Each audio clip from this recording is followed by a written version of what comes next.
Shalom from Jerusalem. This is TV7's Israel at War update. And as we continue to update you on the latest developments, both in Israel as well as throughout the region, it's always important to remember that 136 days ago today, the Islamist terror groups from the Hamas-plagued Gaza Strip launched an onslaught on southern Israel, declaring war by perpetrating a massacre, murdering some 1,200 mostly civilians, wounding over 4,800 others, and kidnapping 246 individuals, including elderly, women, children, and infants. 134 of them remain in Hamas captivity to date. Let's now turn to our TV7 editor-at-large, Mr. Amir Oren. Amir, what can you update us on the latest?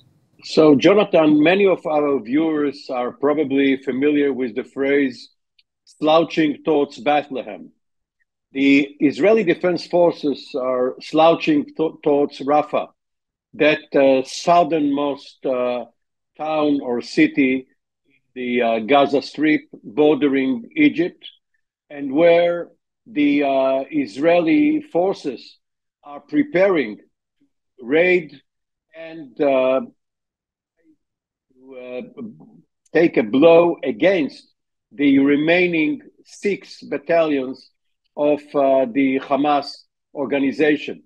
The Hamas militia, a sort of terror army, had 24 battalions when the war began. Most of them, some 18, have been dealt a mortal blow by Israel in the northern part of Gaza, the central part, and Khan Yunis, which is in the south, just north of Rafah, and the remaining 6 battalions are described by the Israeli military as one measure of Israel's success in war should they too be destroyed. The problem, of course, is that it is very difficult to operate against military targets, both above ground and underground, when you have more than 1 million Palestinians. Some of them were residents of this area to begin with, but most of them have been displaced from North Gaza and Central Gaza, and the United States demands that Israel present it with a quote-unquote clear and executable plan to operate against Hamas, which the US is for, but without doing damage to the population and while safeguarding their humanitarian corridors. So what we have until there is a decision regarding a Rafah operation is not a flood as Hamas wanted it to have and as Israeli counterattacked. It's the drip of a war of attrition with an Israeli casualty every day or so, and people in both within Gaza in uniform and the civilians behind them are waiting for the go order. Thank you, Mr. Oren. Let's now turn to the commander of the Israeli Air Force Task Force for Air and Missile Defense, namely Brigadier General in Reserve Doron Gavish. It's good to see you, General, out of uniform. I'd like to ask you particularly about a certain disconnect. On the one hand, we hear IDF Chief of General Staff, Lieutenant General Herzi Halevi, come out and say that 3 executable plans have been presented to the Jerusalem cabinet with regard to a Rafah offensive. On the other hand, we hear the United States saying they have not seen such plans and they are expected to see those plans presented to them before such an operation is executed. What am I missing here? Well, we don't want to interfere between the U.S. Government and the Israeli cabinet, but within the military, and now I'm presenting the military, there are a few options how to carry out this mission. First of all, we have to say that it is understandable or it is more than understandable. This is what is expected from at least from the point of view of the IDF, that we would go into Rafah, because this would be the only way I would say, to maximize the effort against the Hamas. We understand that this is basically the last resort from their point of view. The last battalion, as it was mentioned by Amir, are there. Most of the battalions are not operated anymore. By the way, when we are talking about dismantling the Hamas from its military capabilities, we could say that vast majority of this goal is already there, but we want to, of course, to be in the maximum position toward this goal. So Rafah should be the next point. There is no question to it. There is a lot of course, I would say a lot of things that we have to take in consideration while going into this area.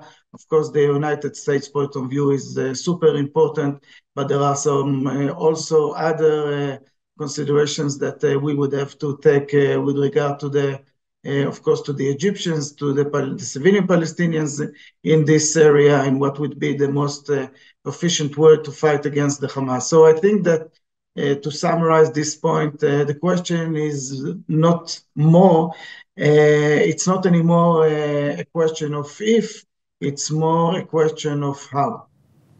Thank you, General Kavish. Let's now turn to Brigadier General in Reserve, Dr. Amnon Sofrin, formerly the Chief of the Intelligence Directorate at Mossad. It's good to see you, General. I'd like to ask you particularly about a statement made by Israeli Defense Minister Yoav Gallant. He highlighted that there is no address right now at the leadership or the headquarters in Gaza, and that the leadership, the international leadership of Hamas, is seeking to replace the current leadership in the Gaza Strip. Is there merit to such a statement, or is this just internal rhetoric towards the Israeli public to say that we are now reaching the final stages of this war in the Gaza Strip, of course, without taking into the equation the northern front that is still very much alive? You know that for about 2 weeks I was saying that Yahya Sinwar is disconnected, meaning that nobody can connect with him, nobody can talk to him. He doesn't have any connection with the people outside, meaning the leadership of Hamas in Doha, in Qatar. And that actually everything that is being decided upon right now is being decided only by the external leadership. I don't believe this is a situation. I believe that Yahya Sinwar is still alive and kicking. He's still walking or hiding somewhere in the tunnels, either in Han Yunis or in, I believe he's already in Rafah and waiting there for us, or doesn't wait, meaning he's there, surrounded by abducted people that were abducted on October 7 as human shield, and challenging us. Now, I don't believe that any decision would be made regarding ceasefire or regarding exchange of prisoners or people imprisoned in Gaza without consulting or without hearing the opinion of Yahya Sinwar. So I don't believe that Yahya Sinwar is now obsolete, just like the Minister of Defense described it. And I believe he's functioning. He has his own way to control his people. In a way, just bear in mind that we have 2 more battalions that are active in the central part of Gaza, that are active and fighting our troops right there. We have about 4 battalions in the area of Rafah. Still, Hamas is not defeated, not yet. And I don't believe that Yahya Sinwar is defeated and they are trying to replace him or something in this neighborhood. Thank you, General. Let's now turn to the United States, where we're joined by Professor Russell Berman, formerly a senior advisor at the policy planning staff at the U.S. State Department and currently a senior fellow at the Hoover Institution. It's good to see you, sir. I'd like to ask you particularly regarding U.S. policy at this stage regarding the war. We hear on the one hand U.S. President Joe Biden coming out and stressing the keen interest of the Biden administration to see some sort of deal take place. But on the other hand, we also see that this is not truly feasible, with a lot of skepticism arising out of the comments heard during the Munich conference by the Prime Minister and Foreign Minister of Qatar, as well as others who have noted somewhat the incapacity potentially of such a deal to immediately reach a certain understanding or breakthrough. What can we take out of all those deliberations? Good morning, Jonathan. What you can take out of the deliberations is that the U.S. policy is operating on a number of different levels. At the end of the day, the United States remains strongly supportive of Israel. At the end of the day, it's in fact in the American interest to see Hamas defeated. At the same time, the Biden administration is operating in a context of competing international demands as well as the pending presidential campaign. In terms of international demands, international interests, international discourse, Munich, etc. There are negotiations going on regarding the hostages, regarding a ceasefire. There is the elusive aspiration for a Palestinian state. All of those are particular items that are being pursued. I don't see any any resolution on any of them as imminent. At the same time, President Biden is very, worried about his re-election prospects. It's interesting to note that the discourse about a Palestinian state came out only after his polling numbers in the key state of Michigan became clear. Michigan is the site of a large Arab population, and when he saw that he might lose Michigan, he and Secretary Blinken began to talk about a state without any preparation for it. So, to sum up, the United States is supportive of Israel. The United States is engaged in these discussions regarding various international demands, and President Biden is worried about November. Thank you, Professor Berman. I'd like to note that Prime Minister Benjamin Netanyahu and his cabinet, including the fringes of this cabinet on both sides, have come out with a declaration where Israel will not accept international diktats when it comes to implementation of any solution to the Israeli-Palestinian conflict, with emphasis, of course, on Jerusalem's position, where it highlights that only direct negotiations can come about a viable solution to this conflict. Mr. Oren, let's now turn to the Northern Front, where hostilities persist. Irrespective of any international efforts, the French are vigorously active, so are the Americans on this matter. What can you tell us about that?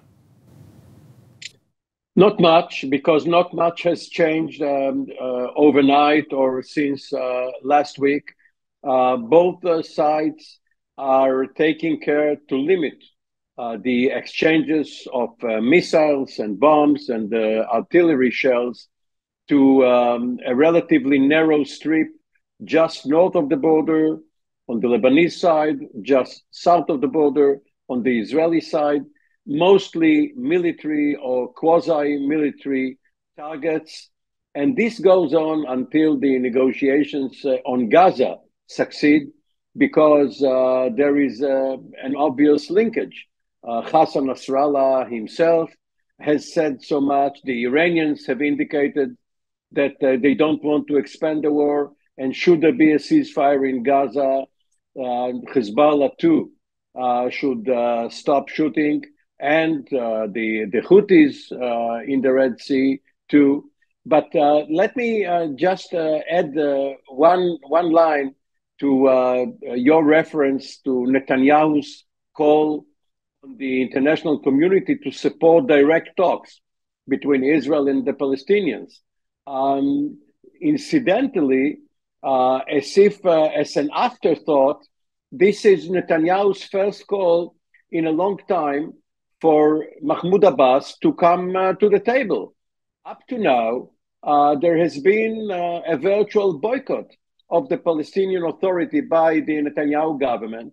And if Netanyahu wants to have a direct contact with the other side, he must talk with Abbas. For some reason, this has not picked up by the Israeli body politic, this particular point.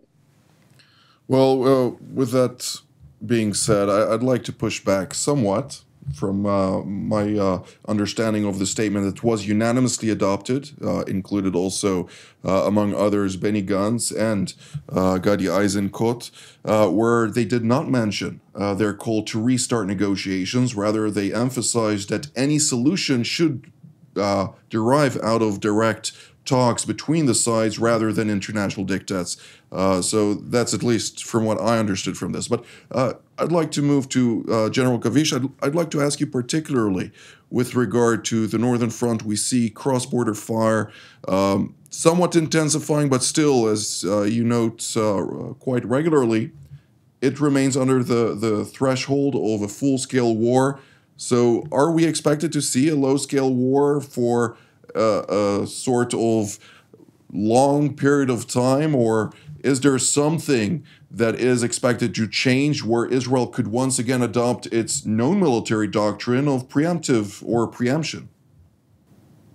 It's a very good question, Jonathan. But by the way, I think it is very important to highlight that before going to the north, that yesterday there was a short clip that was released by the IDF spokesman of the Bibas family, one of the, let's say, more familiar faces within those Israeli hostages, the mother and the two infants, the last one that we just celebrated 1 year. Unbelievable that, we are even saying it. So this is, I think, very interesting. It comes with a lot of other intelligence materials that are coming out of Khan Yunis that are being gathering by the Israeli forces. But this thing, I think, it's quite unique because the Biras families was something that we all talk about. Going back to the north, this is a very complex question. But I think we all understand that after what we have seen in the south happening on the 7th of October, Israel, the citizens of Israel won't allow the Hezbollah, which have the same ideology basically as the Hamas, to see them hundreds of meters, even less, from the Israeli border next to our towns and cities.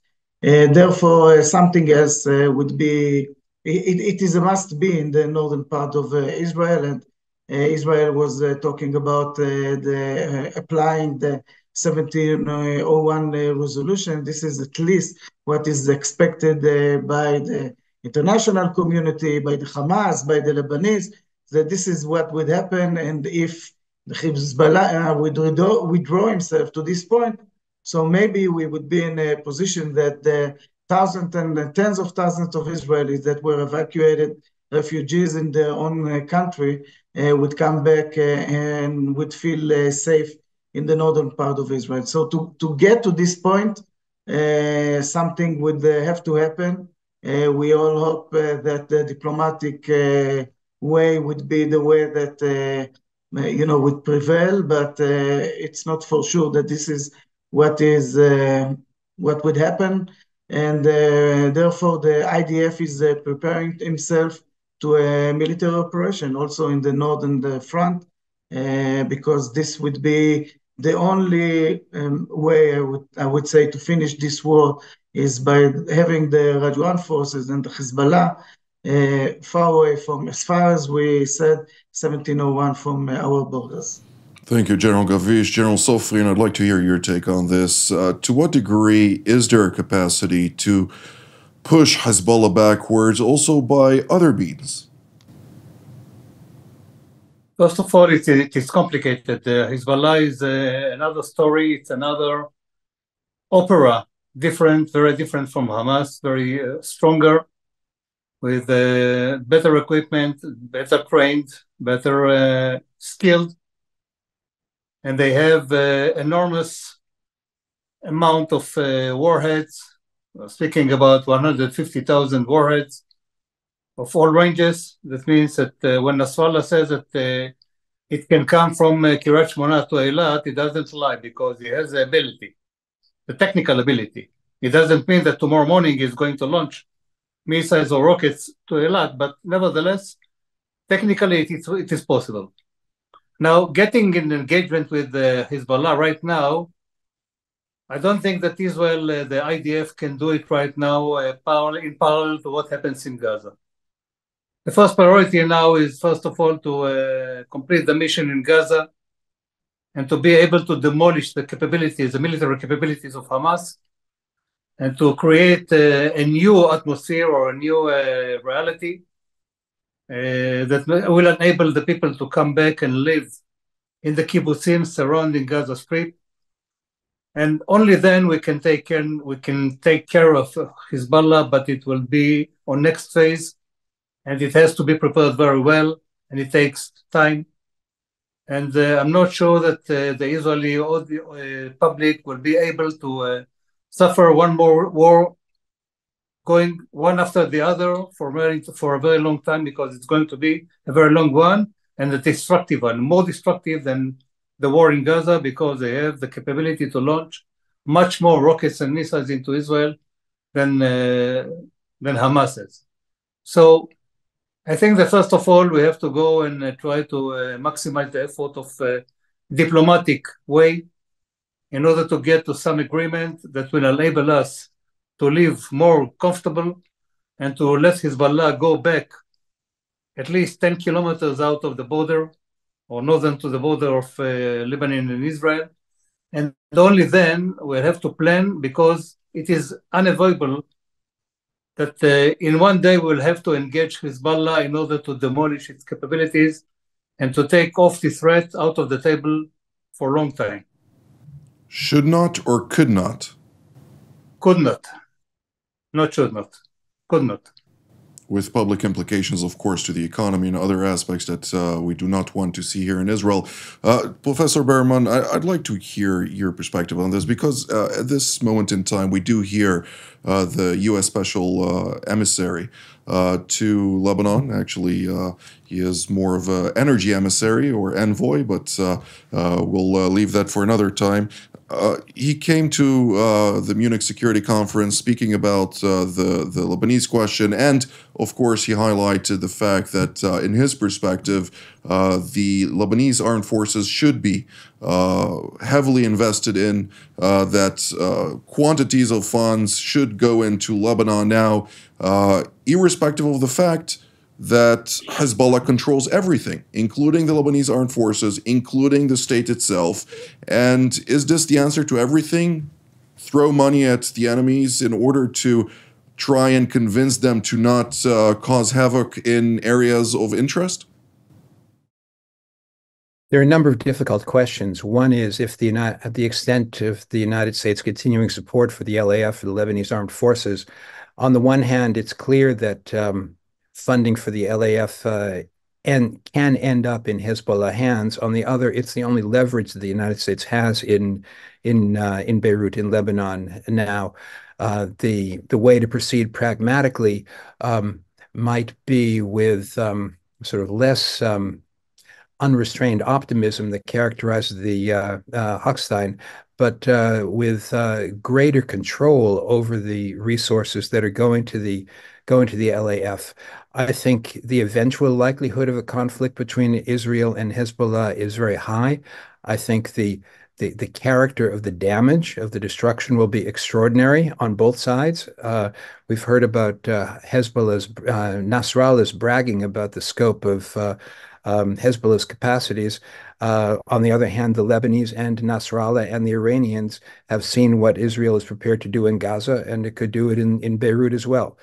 Nobody should want that, but unless there's some resolution, that seems to be where history is heading. I think there's another aspect of this that one should keep in mind, given the larger discussion.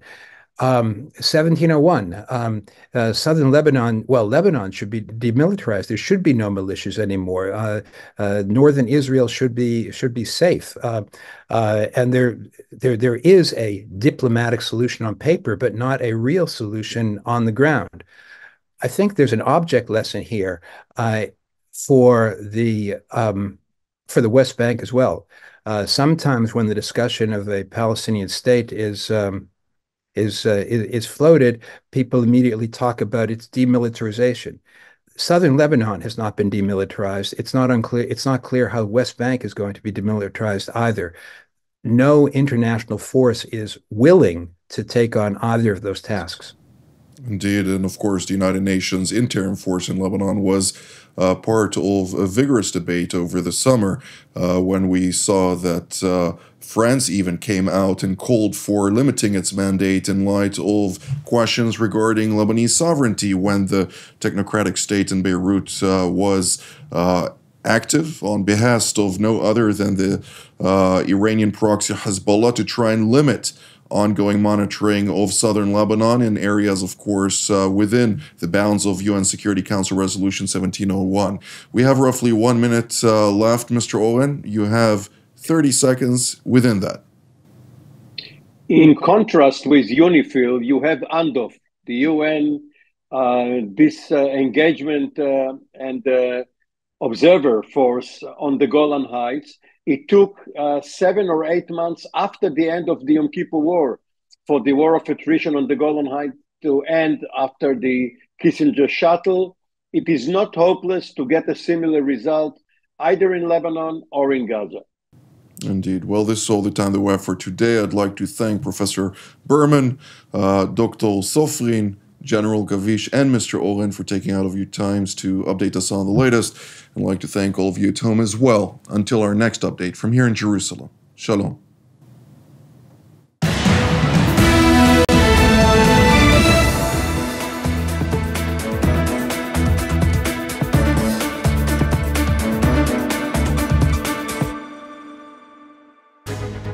My name is Doron Gavish, and my background, 30 years of serving in the Israeli Air Force.